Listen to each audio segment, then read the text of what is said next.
We're moving to our second roundtable, and which will be moderated again by Louise. And I would like to invite Chris Torrens from Control Risks, Stephanie Vincent from JP Morgan as an automobile analyst, and Adrian Johnson, who is the International Trade Director for Harley-Davidson. Thank you. Excellent as ever. Let's wait for everyone to get up to the stage. Thank you, Chris. So we're joined by Chris Torrens. We heard from Oliver, your colleague earlier. He's the only one of the panel with a slide. Do we have the slide? Has it appeared by magic? I hope we do. There we go. It's appeared by magic. Chris, a couple of minutes, what you think about the world, and reacting to what we just heard from Richard. Great, thanks, Louise. Well, a lot's been covered already, so I think I'm going to try and fill in the gaps. But very briefly, over the next couple of minutes, I'm just going to mention one kind of context setter, one scene setter, and then three very quick themes. So my scene setter is really to try and put everything in context. We do get wrapped up with the Brexit. We're very much in the now. We're consuming all this news day by day, minute by minute. But please bear in mind that there's a massive seismic strategic shift taking place in terms of global powers, basically moving from west to east. So you will know what I'm talking about. We're seeing the rise of China as the US and perhaps European powers step back. And the reason the US and European powers are stepping back is largely driven by oil, I think. The Middle East has become less of a security concern. The US has sought fracking alternatives through technology. We'll see if that works for them or not. But they're less inclined to be involved in those regional punch-ups, as it were, in terms of trying to manage the security challenges in the Middle East. And at the same time, one gets the sense that President Obama doesn't want his legacy to be trying to resolve Israel-Palestine or Iran-Saudi Arabia, but perhaps something around Obamacare, perhaps something a little longer. And then we look at Europe. They were hit very hard by the crisis. They're less inclined to sort of focus on regional liberalization, and they're more concerned about what's happening at home, particularly with their economies and with the polarization of politics, which we can come back to. So there's a bit of a vacuum there. And into that vacuum have stepped opportunists, spoilers, disruptors like Islamic State. We've seen the Syria crisis handled in the most ad hoc, tactical, haphazard fashion. Whereas I think in the past, where we knew who the great powers were, it would have been a lot easier, it would have been a bit more strategic. Russia obviously has also taken advantage of that vacuum. China is the next natural successor, but it's not yet ready to step into that power, although it is one of the biggest exporters of oil from Iraq, for example. So we've got that vacuum, and basically that's creating a lot of uncertainty globally as well. So my three quick themes are terrorism, which as we know is very much in the news now, and that is the emergence of Islamic State operating and taking advantage of that vacuum. And we're seeing Islamic State continuing to try to establish a caliphate in that area in Iraq and Syria, but we're also seeing a strategic shift in the way it operates. It's retaliating against those who are attacking it. And that means that it's bringing attacks to us. And we've seen attacks in Ankara, in Beirut, in Paris. And obviously that's instilling fear in us as well. And that leads on to my second theme, a well-worked theme, which we've had with the EU, and that is of migration and the integrity of the Schengen framework, which we haven't really addressed directly. Remember that the EU is the world's largest trading bloc, $18 trillion combined GDPs, 400 million people, 20-something countries. 10% of those people live within an hour's drive of a national border. The whole attractive proposition of the EU economically is around its flow of goods and the flow of people, and we've talked about supply chains as well. And if that starts to crack, and if we see a disintegration of the Schengen framework, then we see our attractiveness as an investment trading partner reducing in the eyes of the other really big traders out there. And that brings me on to my third theme, which is China, which Julien covered very well earlier on the economic side. I would just throw in the political angle there as well. You may not know, they don't have a democracy in China, we don't have an electorate, but you do have changes and transitions in power. And what we're going to have in late 2017 is a party congress which the leader Xi Jinping, President Xi Jinping, who's also Secretary General of the Chinese Communist Party, wants to go into in total control. And yet what we're seeing in terms of economic management in China is probably the greatest uncertainty that we've seen over the last 25 years. So not a very upbeat message to begin with, I'm afraid. It's a bit depressing, yeah. Chris. But at least, some thoughts to be getting on with. And your slide shows? Sorry, the slide shows. I just thought it's good to have a map up anyway. It's similar to the Coface one we saw earlier. We're basically depicting two types of risk on here. The main colours depict security risk, and they go from a very reassuring white, insignificant, or 1 if you like, on a numerical risk rating of insignificant for places like Greenland, for example, and Norway, through sort of pale green for Australia to this sort of orange for Russia, and then things start to get a bit more scary with the darker reds, and we have Afghanistan, we have most of Iraq, we have North Korea, although you wouldn't be able to make it out. They are dark red, and the political risk are the little ballot boxes which sit within there. The main message, like that from Coface, is that a lot of the uncertainty, a lot of the risk sits in Middle East and North Africa, but that emanates and has a global impact. So, Chris, sorry, I forgot to say you were Senior Managing Director at Control Risk. So we've heard from you and Richard about geopolitical risk. We heard earlier this morning about economic risk. Our next member of the panel is Vincent, Stephanie, European Credit Analyst at JP Morgan, covering autos and chemicals. And of course, what we come on to with you is VW and reputational risk. You've been there throughout the scandal. What has surprised you? What have you learnt? What have the markets made of it all? Well, I've been in credit now for about 10 years, and I was lucky enough to come back from maternity leave in August, and about a month later, the EPA filed on its website that Volkswagen had admitted to installing a defeat device. And what I would say is that, you know, a lot of the risk in credit from when I started had to do with systemic risk. It had to do with market risk, economic risk, political risk, and you worried about various things, you know, along the way and which credits would be most impacted. And then when the Volkswagen scandal happened, all of a sudden this idea of idiosyncratic risk, at least for me, came back. And it sort of reminded me of the BP scandal. And when investors found out about Volkswagen and the extent of, I guess, the untrustworthiness and how many vehicles they actually had this defeat device installed in, they looked at BP as an example and they said, look, how are governments going to treat this company? How are consumers going to treat this company? And from a credit analyst perspective, you know, I wanted to first know, first of all, what did they do? You know, I also wanted to know, is it contained? And then I also wanted to know, you know, third off, where is Volkswagen in terms of its financial health, its financial security? What sort of resources does it have available to it?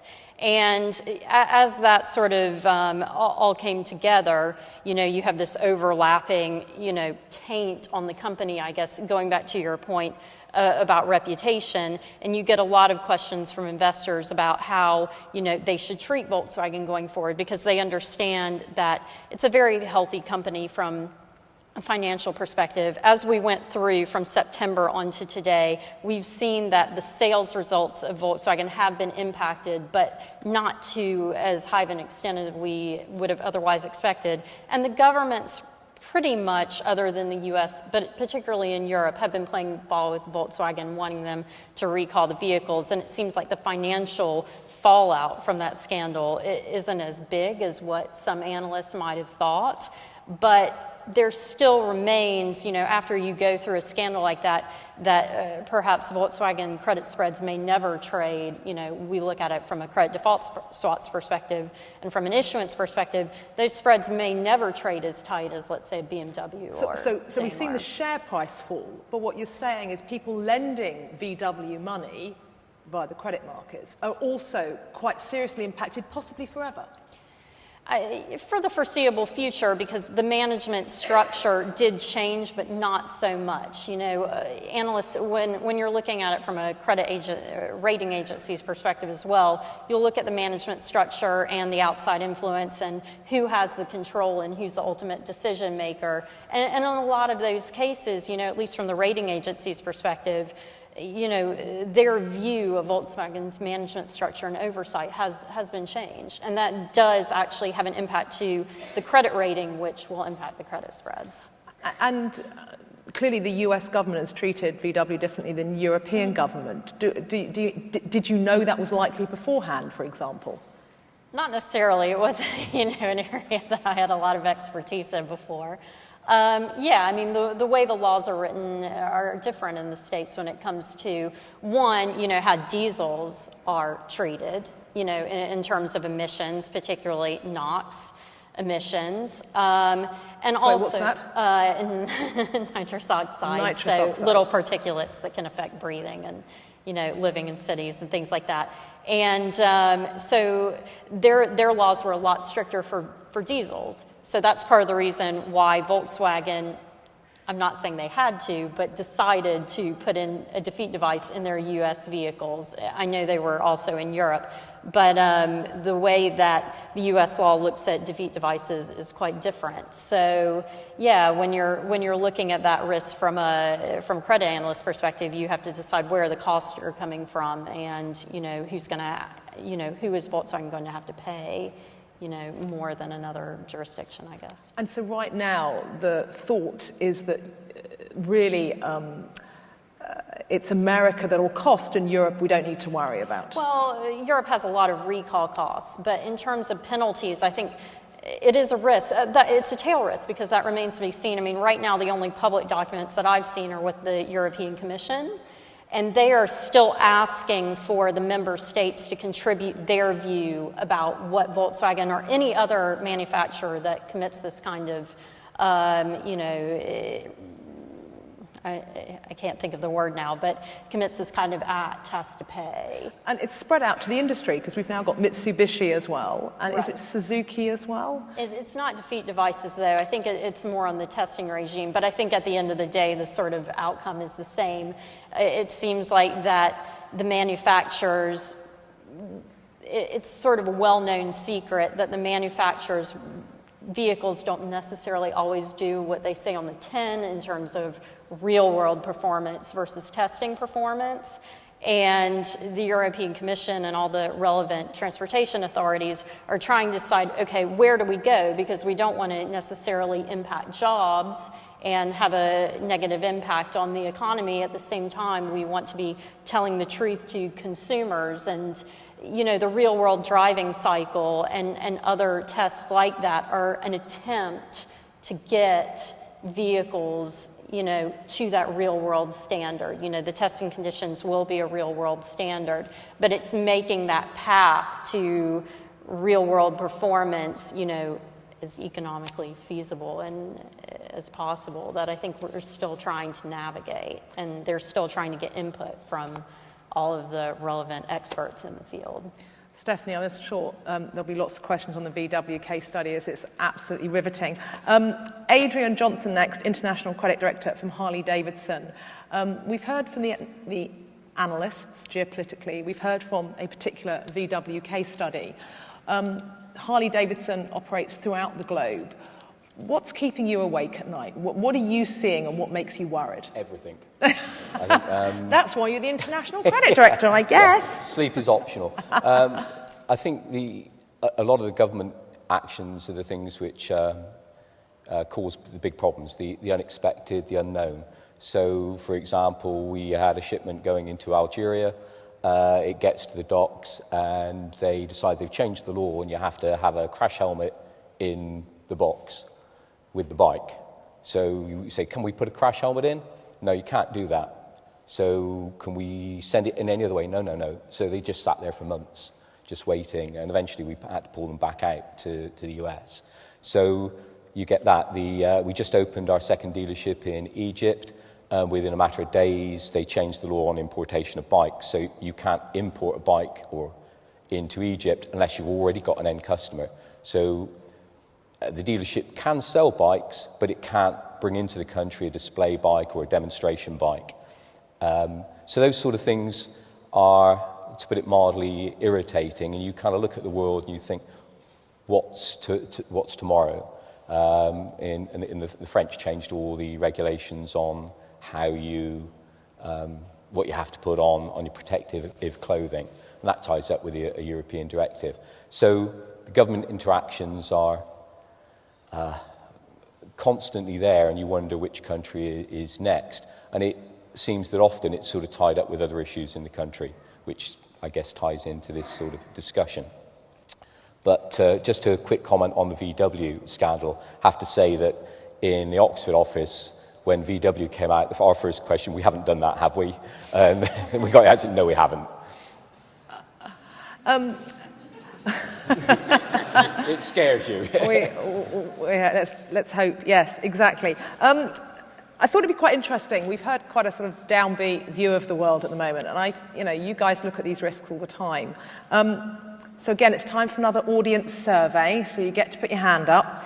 So I want to ask you, how risky do you think the world is for your business at the moment? Do you think it's below risk? Do you think it's average risk? Or do you think it's above risk, given the length of time you've worked in this area? So, because I think we've painted a pretty risky environment up here. So who thinks we're about average risk compared to the last, 10 years? Right, so average risk, that's probably only about, 15%, would you say, Chris? 15%? How many of you think we're above risky? So what do we think about 50%, 60%? I'm asking 50%. And how many people think we're below risk? Oh, a few do. Can I ask you why you think we're below risk? That man there. You put your hand up and I ask you a question. That's not how it's meant to work. That's not how it's meant to work. Why do you think we're below risk? Well, it's an example of, say, the Middle East, of one region that's is apart from, things like terrorism, which you can say is still a striking risk, but there's less wars going on now overall than, say, 15, 20 years ago. I just think it's increasingly globalized in terms of trade and markets, and we want to be in different places, but that doesn't mean the overall risk has necessarily increased. Can I ask you what business you're in? In risk.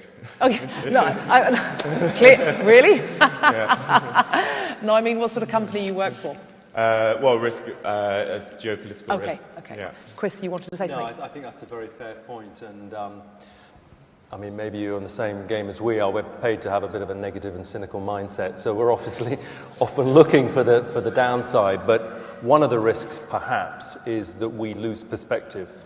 And as I was alluding to earlier, we do get bombarded with news, usually bad news, a lot of Brexit news at the moment, but there are other examples of that.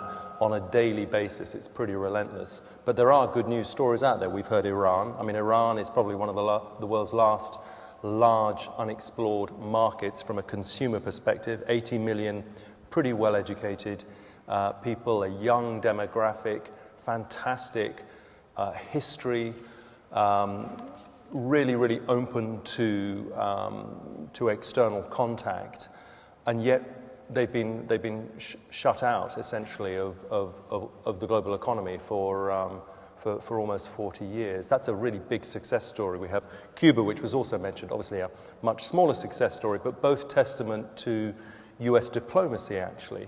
We've got Colombia, which after 50 years of civil war is coming back. We've got Argentina, which after the years of mismanagement by Cristina Fernandez are now being turned around under President Macri. We've got Myanmar, which is actually democratized. Who knows where it will go? There are a lot of doubts about the capabilities of the opposition that's spent so long in opposition that it's perhaps not able to rule the country particularly effectively. But there are some good news stories out there, so I think it is important to try and keep perspective. And just to extend that, so we're not accused as geopolitical analysts of all being negative, I think I'd add other parts of emerging Asia. There are a lot of those smaller economies which do appear to be stabilizing. They're growing rapidly and they're opening up. It's not a linear process. And the other area would be sub-Saharan Africa. That's certainly, I think, a region where there are fewer conflicts. There are still some very concerning trends, but there are many exciting emerging markets, very rapid development, and because it's a small part of the global pie, we don't necessarily put as much focus on it as we might do if we were looking for some of the optimism, some of the encouraging stories. Coface say their top 5 risks are, at the top, 1 is terrorism, 2 is cybersecurity, and we heard from Oliver earlier all about that, 3, civil war in Syria, 4, the EU crisis, and 5, clearly from Julian earlier as well, the Chinese economy. What I thought it would be useful in order to sort of direct what we talk about is to ask you guys where you think the risks are. So, I mean, you can either put your hand up and ask a question of the panel, or you can shout your risks out. We can do it however you wish to do it. Where do you guys see risk? There we go. There's a hand at the back. Just to make my position clear, I lend money. Right. And so I'm deeply involved in being repaid. Because that's what lenders do. They wish to be repaid. So what is the greatest risk? Oddly enough, I would say it's politically incurred risks which stop demand. So effectively the demand for the end products of manufacturers, whether it's in Africa or whether it's in Indonesia, seems to be dropping, as a result of which people can't repay because the revenue isn't coming in. Now, Stephanie and I were talking about this just before, about half an hour ago, weren't we? Talking about we're talking about how markets view risk. Yeah, I mean, exactly. At the end of the day, you want to see companies being able to grow their way into the debt. And that's part of the reason, you know, I feel like that our strategists, at least from JP Morgan's side, are relatively actually constructive on the credit markets, at least in Europe. You know, to see stable demand, slightly growing economy, and at the end of the day, you always have a lender of last resort, like the ECB, able to pump cash flow into the system and to keep, you know, the demand for credit going, which is only a good thing. I mean, I think from our side, you know, at least from, we look at high grade, so the higher rated, better rated credits, and then all the way down to the lower grade. And what we're seeing is that, you know, because of the ECB and because of the technical demand for credit, you know, even if we're not necessarily seeing as robust demand for the end product as we might otherwise hope, that lending and that availability of cash continues to give companies time, you know, for demand to recover and for those companies to eventually repay debt. So that's why I think we've been relatively positive from our side, from a market's perspective. Risks? Chris. Just add to that. Richard has something to say. So we've been doing we've lost the map, but we've been doing this risk map exercise, which is an annual look at the risks which we think will shape the world in the years to come for about 25, 26 years in sort of various formats. And what we've seen is that over the last 15 years, at any rate, FDI has increasingly moved towards high-risk markets. So foreign direct investment. Foreign direct investment is increasingly moving towards high-risk markets. Now, initially, perhaps 15 years ago, we were talking about the BRICS earlier on, and Richard made the comment, remember the BRICS? Well, probably only one of them, 2 of them are really functioning properly now. Brazil and Russia, I would say, are languishing. So we've got those established emerging markets, which are big, and I would argue that there's a huge amount of growth in India, which is going to have 7+% growth this year, even China at 6.5%, dropping to 5%. Developmentally, economically, China's probably still only at sort of Japan in the 1970s. So there's a huge amount of growth to grow there, although obviously I accept there are a number of structural problems in terms of that development. But we should not also ignore the frontier markets, those real emerging markets, and sub-Saharan Africa was mentioned. There's a huge amount of growth there as well, and from our perspective, that's where we see the opportunities. We have companies coming to us accepting that there are higher risks, both from a practical and a regulatory perspective, but realizing that they've got to take on that risk in order to get the reward. And just to take another angle, I'd just highlight the shift that we've seen in terms of the big oil exporting economies with their sovereign wealth funds, which were able to distribute and invest a huge amount in the years of $100 oil into both treasury bonds, Western sort of safe assets, but also into emerging economies, into potential allies to try and extend their political influence. You strain and you really reduce the amount of revenue that's coming in, and they're now drawing down on those funds. And I think that does mean a real shift in some of those investment flows and some of the direction of quite big amounts of capital. The question was also about demand. How's global demand for Harleys? So, yeah, the global demand is good. I mean, it's no secret that we've chosen to go wide in our country risk to offset the chances of slowdown in the mature economies. And in the to part answer the question on governments doing that, it's in the mature markets where they pass the legislation against companies like ourselves that restricts our ability to sell. We spend a lot of time and effort lobbying in Brussels and obviously in the US. But then around the world, it's more, it's slightly different around how those economies are developing. But what I've told my board is that at any moment in time, we've got a footprint in 96 countries now, some of which I have to look up on the map where they are because I didn't bring one with me. But you look and you say, at any moment in time, if we are lucky, we will have 2 markets that are completely dead on us. And it's a disaster and I'm not getting paid. It's probably 4. Actually, most of the time right now, it's probably nearer 6. And which are they now? Well, there's the kind of... Ukraine's still not really come back. Russia's come back for us because we've done some things, but it varies from time to time where they actually are. But the reality is, if you've rated the risk of those countries, you've got to make sure that you haven't got so many eggs in that basket that it hurts you. So Russia was, a couple of thousand bikes for us, so that was quite big. But we kind of knew that could happen. It did happen. It wasn't great, but we took the necessary steps and we've worked through that. And what about countries very dependent on oil, so the petro? Well, it's the oil countries that have really sort of gone down on us. So Saudi Arabia was our biggest EMEA market, and that's, for the first time ever, we've seen sort of issues there, and UAE as well. Those were sort of banker markets for us over the last few years, and now they're struggling. The same as, in fact, the oil states in the US. Those, Oklahoma, Texas, sales there have dropped. I mean, talking about the autos industry, has benefited hugely thanks to cheap credit. UK, we've never sold so many brand new cars. And the PPI, payment protection insurance claims. Who would have thought that PPI would create huge demand for the UK car industry? Yeah.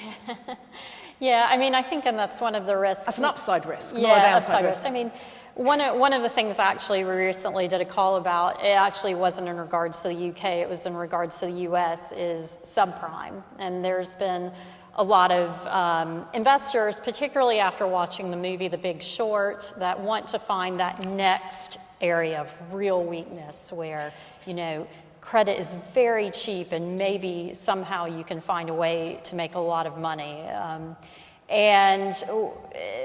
Auto loans are that? Is that what you're saying? Yes, subprime auto lending in the U.S. And our ABS analyst, Amy Z, had a great slide presentation. It was based on Game of Thrones, which I don't watch, so I can't repeat it verbatim. But she was basically saying, look, this seems very exciting, but actually, it's quite boring. Yes, credit is cheap, interest rates are low, and the cycle will turn. We will see a recession again at some point. However, the behavior of lenders actually is much safer than it was in the past, in terms of lending down the credit spectrum and the duration of loans. What she's more, I won't call it concerned about, but what she thinks could happen is that some of the new entrants to things like the subprime lending in the U.S., they could be hurt, a bit more than some of the more traditional lenders because they're willing, to take what the traditional banks may not, because the traditional banks are trying to, keep their balance sheets in check and be more conservative. I need some more risks out there. What is keeping you guys awake? What risks are you concerned about? Come on, you're credit people. You must be worried about something. Availability of foreign exchange. Availability of foreign exchange. Why is that? Because you sell in Western countries, you will be selling either in dollars, sterling, euros, or whatever, and you expect to be paid in that. Those countries that were relying, for example, on petrodollars and have suddenly come down, well, the foreign exchange just isn't there in the exchequer, and the corporates cannot repay because they're forced to keep the foreign exchange in country. It's a problem. Yeah, I mean, I'll pick up on the thread of petrostates. If we think about Venezuela, it's, you've got 3 official exchange rates, which are then, quietly being depreciated and trying to adjust. But there's a huge gap between the black market rate and the availability and any of the official rates. And as a result, you just have not only the big things like Schlumberger and the other oil service firms, which I mentioned earlier, but even small import businesses can't function. Then, second one, I would pick out Nigeria. It's had a perennial issue in terms of its foreign exchange position, but now, the last few weeks, we've seen a real escalation in disruptions to its oil production and exports, which are its main source of foreign revenues. And you can almost see on a daily basis from the central bank those foreign exchanges heading towards a critical level. Finally, Egypt, it sort of through 2012, 2013 was hitting that bottom end of foreign exchange running out of the foreign currency. What's kept it afloat has been an injection of at least $35 billion in cash, in loans, in cheap oil products and energy supplies from Saudi Arabia and the GCC states. That largesse is very unlikely to be able to continue if we have prolonged financial issues in Saudi Arabia, in Kuwait. So where does Egypt turn to keep its foreign exchange coffers? I put a slide up. It can't necessarily rely on getting them from tourism. The Suez Canal expansion gives it a little bit more, but not a huge amount unless global trade really surprises. So if you're looking for Egypt to be able to pay out in foreign currencies, that may very quickly become challenging again. I mean, are anybody out there worried about, the volatility of sterling ahead of the 23rd of June? Businesses are trying to cope with, we don't know what's going to happen on the 24th of June, but sterling swinging wildly around. Is that something you guys are looking at? Yes. No, he's looking at it. Is that something you're looking at? Yes. Marvellous. Yeah. Excellent. Right, so we've got someone who's looking at it. So the city says, whether or not you believe big banks, but there are estimates out there that says if we vote to leave, sterling could fall by 20%. If we vote to stay, sterling could rally by 10%. Now, that depends what priced into the market. It depends on many things. But sterling volatility hit a sort of 5-year high earlier this week. For businesses doing foreign exchange transactions, that must be hugely stressful. Yeah, so we're a US manufacturer, so we're building everything in dollars. So that's exchange rates been a big problem for us over the last over a year or so. I think about a year ago, all the favourable hedges ran out. That's public information. So if we came out and sterling dropped, our pricing structure in the UK would be challenged, and then we'd either have to make probably no money in the UK or adjust our pricing. And earlier, everyone, including myself, put their hand up and said, you can't really do that anymore. So that's an issue. In Russia, we now sell in rubles. You might be surprised to know, because of there, and we're about to start selling in Belarus and Kazakhstan in Russian rubles, which gives me a whole bunch of other problems, as you'll appreciate. Also, what about the state of European banking industry? This year it's been quite extraordinary in the availability of credit, and you might have something to say here. But year to date, we've had Deutsche Bank finance director say, "Oh, we may not be able to repay our debt." "Oh no, we can repay our debt." We've had Credit Suisse discover another $1 billion of losses on its balance sheet. We've had senior creditors bailed in failed Austrian banks. We've had Standard Chartered share price go down about 2/3 as it's warning about the future. And you've got non-performing loans, bad loans in Italy of something like 200 to 300 billion euro. The European banking system isn't fixed, I think. Is this impacting your business, dealing with banks? Negative interest rates, are these things you worry about? Or is credit availability no problem at all? Oh, here we go. Adrian's smiling at me again. Go on, Adrian, tell me about the problems. It's not about getting money. We don't have any problem getting money, and our lead bankers are sat over on the right there. You can say nice things about JP Morgan. In Europe, our lead banker was RBS, and they have basically just sort of decided, because of their issues, they're walking away from all international corporates, and pretty much it would appear all trade instruments, which is kind of interesting. So that forced upon us an exercise to move, when we were with JP Morgan in the US, to move everything to JP Morgan in Europe, which is great for JP Morgan, but as everybody out there knows, that's a big project, moving all your direct debits and everything else, and all the treasury, and just the irritation of opening a bank account these days, even as a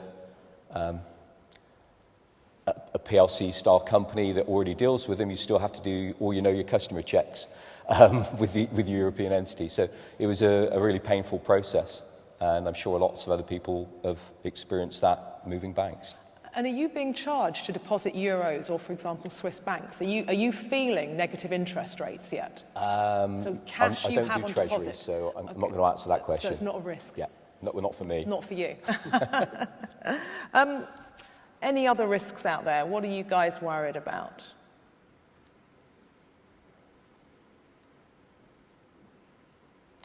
We've got nobody's worried about everything. I thought half of you put your hands up to say you were more than average worried. Nobody is. Right. What about credit markets? How are credit markets looking at the moment?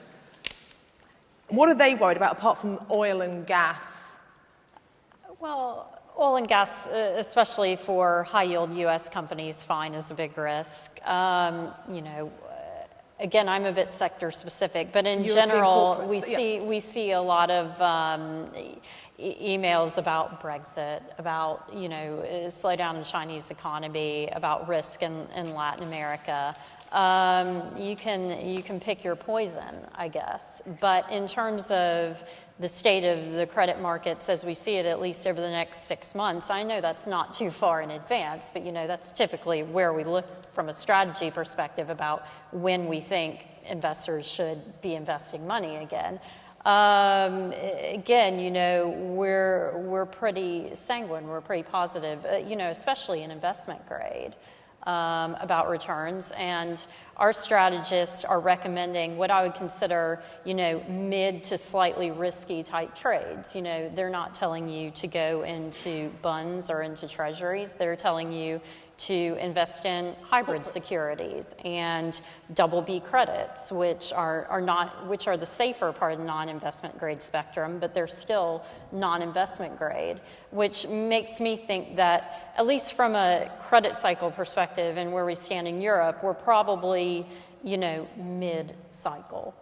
We're not entering into a down cycle part of the credit cycle. Stephanie Vincent from JP Morgan, thank you very much for your time. Chris Torrens from Control Risk, thank you very much as well. Frederick, I was going to do the thank yous. You can come up and do your final thank you as well. Adrian from Harley-Davidson, as ever, Adrian Johnson, thank you very much. And Richard Mallinson, excellent presentation. Thank you for the panel.